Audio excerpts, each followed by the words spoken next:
দিকে ঘন ঘন লোডশেডিং একেবারেই জনজীবনে বিপর্যস্ত অবস্থা নেমে এসেছে। রংপুর বিভাগে কিন্তু গত এক সপ্তাহ ধরেই কিন্তু এই ঘন ঘন লোডশেডিং চলছে। 24 ঘন্টার মধ্যে 10 থেকে 12 ঘন্টা বিদ্যুৎ থাকছে এবং গ্রামাঞ্চলে কিন্তু 6 থেকে 8 ঘন্টা বিদ্যুৎ সেবা পাচ্ছে গ্রাহকরা। জনমনে কিন্তু অনেকটাই ক্ষোভ সৃষ্টি হয়েছে। কারেন্ট আসে 1 ঘন্টা থাকে, 2 ঘন্টা নাই। এখানে আমরা বাচ্চা নিয়ে ঘেমে যেতেছি, বর্তমান কারেন্ট আছে, দেখা যাবে কিছুক্ষণ পরে আবার চলে যেতেছে। বিপণী বিতান কলকারখানায় অতিরিক্ত লোডশেডিংয়ের কারণে কাঙ্ক্ষিত কার্যক্রম ব্যাহত হচ্ছে। কারখানা তো অফ হয়ে যাইতেছে, আসিয়ে মনে কোনো বসে থাকা লাগে। কাজ যদি তুলে দিতে না পারি তা মাঝখানে তো লাভ হচ্ছে না। রংপুরের নেসকো নির্বাহী প্রকৌশলী বলছেন, চাহিদার তুলনায় কম বিদ্যুৎ পাওয়ায় কিন্তু এই সমস্যা সৃষ্টি হচ্ছে এবং দ্রুত এই সমস্যা থেকে উত্তরণের কিন্তু তারা কথা আমাদেরকে জানিয়েছেন। লোডশেডিংয়ের আরও খবর জানতে চলে যাচ্ছি ময়মনসিংহে, সেখানে রয়েছে সহকর্মী ওবায়দুল হক। ময়মনসিংহের শহর কিংবা গ্রাম সবখানেই কিন্তু বেড়ে গেছে লোডশেডিংয়ের মাত্রা। ময়মনসিংহ শহরে তুলনামূলক কম লোডশেডিং হলেও গ্রামে কিন্তু এর চিত্র ভয়াবহ। শহরে 6 থেকে 7 ঘন্টা লোডশেডিং হলেও গ্রামে কিন্তু এই মাত্রা কিন্তু 16 থেকে 18 ঘন্টা পর্যন্ত লোডশেডিং হয়ে থাকে, যার কারণে সাধারণ মানুষ কিন্তু বেশ বিপাকে রয়েছেন এবং ব্যবসায়ী থেকে শুরু করে শিক্ষার্থী সবাই কিন্তু এই দুর্ভোগ পোহাতে হচ্ছে। 1 ঘন্টা যদি বিদ্যুৎ দিচ্ছে, প্রায় 1.5 ঘন্টা 2 ঘন্টা থাকছে না। আমাদের পরীক্ষা সামনে, এখন পরীক্ষার জন্য আমরা ভালো করে পড়ালেখা করতে পারতেছি না। এই বিদ্যুৎ বিভ্রাটের কারণে এবং গরমের কারণে কিন্তু যে রোগবালাই, ডায়রিয়া এবং ঠান্ডাজনিত রোগ সেটি কিন্তু বেড়ে চলছে।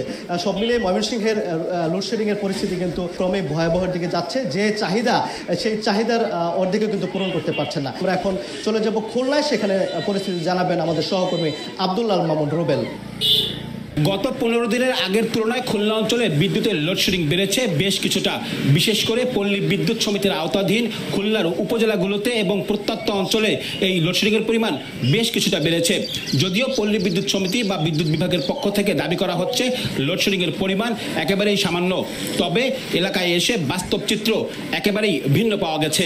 এখানকার স্থানীয়রা অভিযোগ করছেন, গড়ে প্রতিদিন 3 থেকে 4 বার বিদ্যুৎ থাকছে না এবং প্রতিবার 30 মিনিট থেকে সর্বোচ্চ 1 ঘন্টা পর্যন্ত বিদ্যুৎ বন্ধ থাকছে। বিদ্যুৎ একটু ঘন ঘন যায় আর কি, যার কারণে মনে করেন যে মানুষের এখন এই তাপমাত্রার কারণে অনেক অসুবিধা হচ্ছে। এই ছিল আমার কাছে খুলনা থেকে বিদ্যুৎ পরিস্থিতি নিয়ে সবশেষ। আমরা এখন একটু যাব সিলেটে, সেখানকার বিদ্যুৎ পরিস্থিতির খবর জানাবেন সহকর্মী অপু বণিক। দিনের 1/3 সময় লোডশেডিং দিতে হচ্ছে এবং বিদ্যুৎ চাহিদার তুলনায় কম সরবরাহ করার কারণে কিন্তু এমনটি করতে হচ্ছে। বিশেষ করে শিল্পাঞ্চলে নিরবিচ্ছিন্ন বিদ্যুৎ সরবরাহ করার চেষ্টা করা হচ্ছে, যাতে করে ক্ষতির দিকটা যাতে কমিয়ে নিয়ে আসা যায়। এই কারণে বাণিজ্যিক এবং আবাসিক পর্যায়ে কিন্তু লোডশেডিং এর চাপটা কিন্তু আগের চাইতে অনেকটাই বেড়ে গিয়েছে।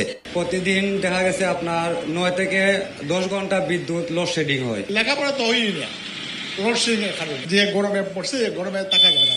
সিলেটের বিবিআনার একটি কেন্দ্র সহ কিন্তু চট্টগ্রামের কয়েকটি কেন্দ্রে বিদ্যুৎ উৎপাদন বন্ধ রয়েছে এবং এইসব কেন্দ্রে চালু না হওয়া পর্যন্ত কিন্তু বিদ্যুতের পরিস্থিতি স্বাভাবিক হবে না বলেও জানিয়েছেন বিদ্যুৎ বিভাগের এই কর্মকর্তারা। বিদ্যুতের চাহিদা ছিল আসলে 207 মেগাওয়াট এবং তার বিপরীতে জাতীয় গ্রিড থেকে বিদ্যুৎ সরবরাহ করা হচ্ছে 144 মেগাওয়াট। চলে যাব আমাদের রাজশাহীর সহকর্মী শাইম আলমের কাছে। মূলত রাজশাহীতে গত 2 সপ্তাহ ধরে এই বিদ্যুতের লোডশেডিং বেড়েছে। মহানগরীর পাশাপাশি জেলার বিভিন্ন উপজেলাতেও কিন্তু রাতের অর্ধেক সময়ে বিদ্যুৎ থাকছে না। এর ফলে ভোগান্তিতে পড়েছেন এই জেলার সকল শ্রেণী পেশার মানুষ। মঙ্গলবার রাজশাহীতে বিদ্যুতের লোডশেডিং ছিল মোট 205 মেগাওয়াট। রাজশাহীতে যে পরিমাণ বিদ্যুতের চাহিদা রয়েছে তার সেই তুলনায় তাদের সরবরাহ তারা পাচ্ছেন না। অবস্থা খারাপ ভাই, বিদ্যুতে খুব জ্বালাছে। অশান্তি কি বুঝানো যাচ্ছে না, একবার না 8-9 বার কারেন্ট চলে যাচ্ছে। গ্যামে হয়েছে, আপনার অসুখ বেড়ে যাচ্ছে। বাসায় যাচ্ছি সারাদিন পরে, বাসায় গিয়ে ঢুকেও কারেন্ট পাচ্ছি না আমরা ঠিক মতো। একে তো চরম গরম, তার উপর ভয়াবহ লোডশেডিং, দুই মিলে নাকাল পরিস্থিতিতে পড়েছেন নগরবাসী। এতে করে অনেকে অসুস্থ হয়ে ভর্তি হচ্ছেন রাজশাহী মেডিকেল কলেজ হাসপাতালে। তো এ ছিল আমার কাছে রাজশাহী থেকে লোডশেডিংয়ের সর্বশেষ খবর। শাহিন আলম, সময় সংবাদ, রাজশাহী।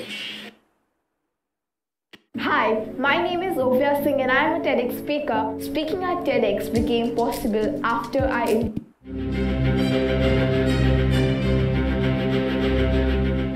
প্রায়, তবে তারপরেও কেন লোডশেডিং বেড়েই বিদ্যুৎ উৎপাদনের সক্ষমতা রয়েছে বাংলাদেশের বিদ্যুৎ কেন্দ্রগুলোর, যার বিপরীতে দেশের চাহিদা মাত্র 16,000 মেগাওয়াটেরও কম।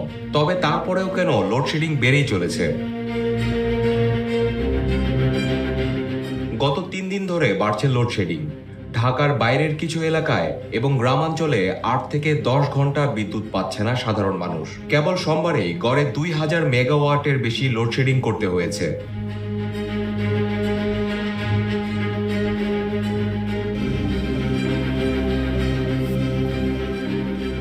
বিদ্যুৎ উন্নয়ন বোর্ড সূত্র বলছে, সামিটের মালিকানাধীন এলএনজি বা তরলকৃত প্রাকৃতিক গ্যাস সরবরাহের একটি টার্মিনাল 3 মাস ধরে বন্ধ রয়েছে, যার প্রভাবে গ্যাস ভিত্তিক বিদ্যুৎ কেন্দ্র থেকে 1000 মেগাওয়াট উৎপাদন কমেছে। আর বিল বকেয়া থাকায় আদানির বিদ্যুৎ কেন্দ্র থেকে সরবরাহ কমেছে 500 মেগাওয়াট।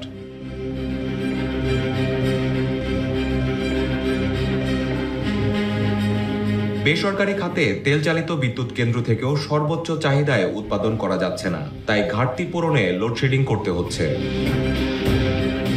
অন্যদিকে দিনাজপুরের পার্বতীপুর উপজেলার বড়পুকুরিয়া কয়লা ভিত্তিক তাপবিদ্যুৎ কেন্দ্রের 250 মেগাওয়াট ক্ষমতা সম্পন্ন প্রথম এবং দ্বিতীয় ইউনিট দীর্ঘদিন ধরে যান্ত্রিক ত্রুটির কারণে বন্ধ ছিল। গতকাল সন্ধ্যা 6:30টার দিকে 275 মেগাওয়াট ক্ষমতা সম্পন্ন তৃতীয় ইউনিটটিও বন্ধ হয়ে যায়। এর কারণ হিসেবেও যান্ত্রিক ত্রুটিকে চিহ্নিত করেছে কর্তৃপক্ষ। বড়পুকুরিয়া তাপবিদ্যুৎ কেন্দ্রের প্রধান প্রকৌশলী মোহাম্মদ আবু বক্কর সিদ্দিক দ্য ডেইলি স্টারকে জানান, বাংলাদেশ বিদ্যুৎ উন্নয়ন বোর্ড পরিচালিত বড়পুকুরিয়া খনির কয়লা ব্যবহার করে 525 মেগাওয়াট ক্ষমতার এই তাপবিদ্যুৎ কেন্দ্রের উৎপাদন কার্যক্রম চালানো হচ্ছিল। সঠিক সময়ে মেরামত এবং যন্ত্রাংশ সরবরাহ না করার কারণে এই ত্রুটিগুলো সমাধান করা সম্ভব হয়নি, ফলে বিদ্যুৎ উৎপাদনে বিঘ্ন ঘটছে।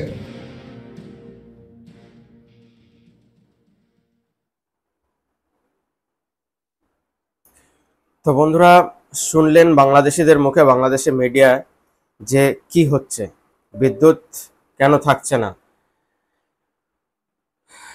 বাংলাদেশির যারা আছেন, নাগরিকেরা আছেন, তারা অনেকেই সম্পূর্ণভাবে ভারতকে দায়ী করেন, কিন্তু সম্পূর্ণভাবে ভারত তো এর জন্য দায়ী নয়। পরিষ্কার করে বাংলাদেশের মিডিয়ার মাধ্যমেই শুনলেন। সবসময় আমি কোনো ভিডিও বানালে বাংলাদেশ থেকে প্রচুর বিরূপ কমেন্ট আসে, তো প্রচুর বিরূপ কমেন্ট আসার তো দরকার পড়ে না, কিন্তু এদের সহজাত কথাটা হচ্ছে গিয়ে বিরোধিতা করা। যেভাবে হোক বিরোধিতা করব, সে সঠিক কথা বলুক, সঠিক ইনফরমেশন দিক। তার জন্য আজকে একটু আপনাদের বাংলাদেশি মিডিয়া থেকে কি বলছে, আপনাদের নিজেদের মিডিয়া থেকে কি বলছে, সেই কথাগুলো একটু শোনালাম।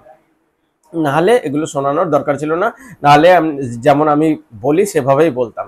কিন্তু তারপরেও আপনারা কি করবেন, সারাক্ষণ এসে বলবেন যে আপনি ভুল বলছেন, মিস ইনফরমেশন ছড়াচ্ছেন, এটা ওটা কথা বলবেন, কারণ বিরোধিতা করাটা আপনাদের রক্তে, আর কিছু না।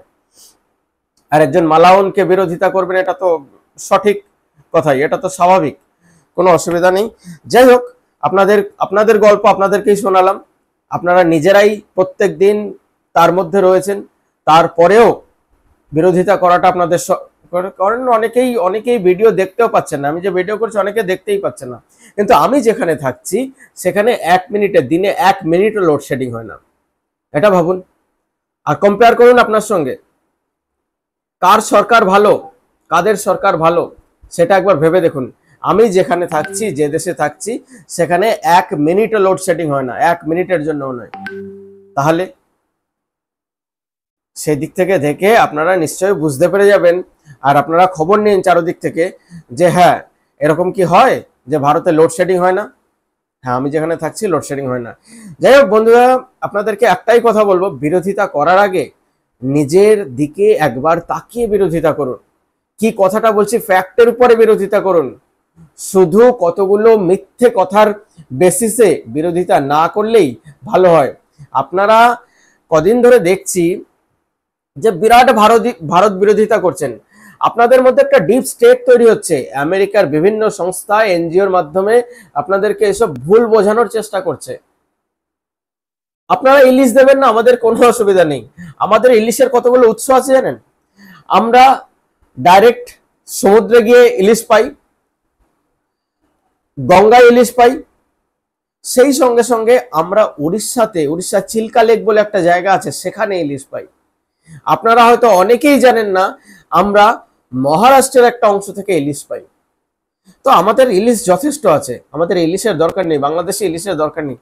বাংলাদেশে ইলিশ আমরা কখন নিই? বাস আপনাদের যদি কিছু আমরা কি বলবো, হ্যাঁ বাংলাদেশে ইলিশ খেয়েছি এটা বলার জন্য বাংলাদেশে ইলিশ খাই, কিন্তু এমনি ইলিশ আমরা খাই। কিন্তু আমরা পরশু দিনও আপনাদেরকে ডিম দিয়েছি, পরশু দিনও বাংলাদেশ ভারত থেকে ডিম নিয়েছে। তাহলে ভাবুন, আপনাদের ইলিশ আমাদের লাগবে না, কিন্তু আমাদের ডিম ছাড়া আপনাদের চলবে না।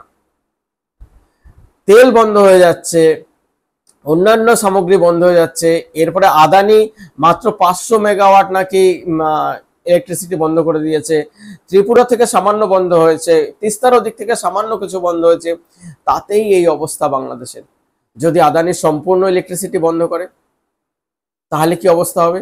ত্রিপুরা থেকে মাত্র 120 মেগাওয়াট কম বিদ্যুৎ দেওয়া হচ্ছে, কিন্তু ত্রিপুরা থেকে বাকি 880 মেগাওয়াট যেটা এক্সট্রা এখনো দেওয়া হচ্ছে সেটা যদি দেওয়া বন্ধ হয়ে যায়, আপনাদের হসপিটালে যারা আছেন তারা তো দাফিয়ে মারা যাবেন। উপর থেকে উত্তরবঙ্গ থেকে যে বিদ্যুৎটা আপনারা বাংলাদেশে ঢোকে সেটা যদি দেওয়া বন্ধ হয়ে যায় তাহলে আপনাদের কি অবস্থা হবে? এখনো ভারতবর্ষ আছে বলে এখনো ভদ্র মানুষের মতন বেঁচে আছেন, এ কথাটা বুঝতে হবে। শুধু ফ্যাক্টে কথা বলুন, শুধু শুধু বিরোধিতা করবেন না। বিরোধী করার জায়গায় বিরোধিতা করুন, যে জায়গাগুলোতে বিরোধিতা করার দরকার সেই জায়গায় বিরোধিতা করুন। যে জায়গাগুলো ভারত ঠিক করছে না বিরোধিতা করুন, ফ্যাক্টের সঙ্গে বিরোধিতা করুন।